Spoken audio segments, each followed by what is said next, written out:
जय श्री कृष्ण। सभी श्रोतागणों को स्वामी असीम का प्रणाम। वर्ण संकर कारक दोषों से क्या हानि होती है, अब 43वें श्लोक में यह बतलाते हैं। 43वां श्लोक इस प्रकार है। दोषैरेतैकुलघ्नानां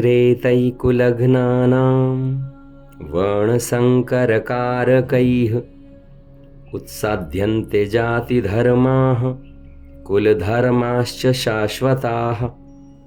एक बार फिर से सुनेंगे। दोषैरेतैकुलघ्नानां वर्ण संकर कारकैः उत्साद्यन्ते जाति धर्माः कुल धर्माश्च शाश्वताः। अर्थात इन वर्ण संकर कारक दोषों से कुल घातियों के सनातन कुल धर्म और जाति धर्म नष्ट हो जाते हैं। इस श्लोक का भाव समझने का प्रयत्न करते हैं। इस श्लोक में ऊपर वर्ण संकर कारक पद का प्रयोग हुआ है।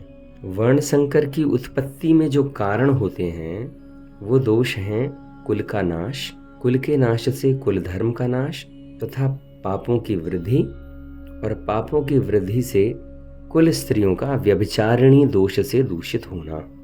इन्हीं चार दोषों से वर्ण संकर की उत्पत्ति होती है। अब यहाँ पर सनातन कुल धर्म और जाति धर्म, इसका अंतर भी समझने का प्रयत्न करते हैं। वंश परंपरागत सदाचार की मर्यादाओं का नाम सनातन कुल धर्म है।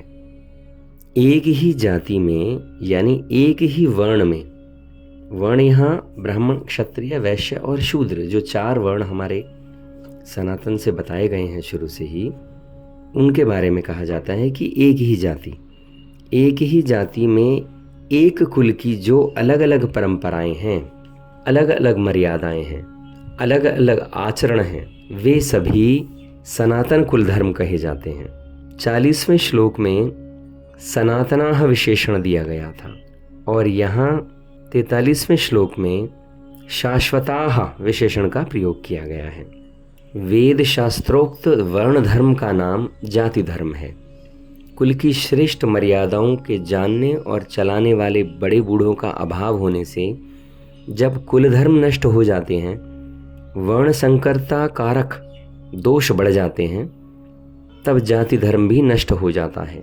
यानी यहाँ पर समझना है, एक ही जाति के जो बाद में प्रचलन में आई हैं वो जातियाँ नहीं हैं, ये तो बाद में अंग्रेजों की देन रही हैं हमारे देश में।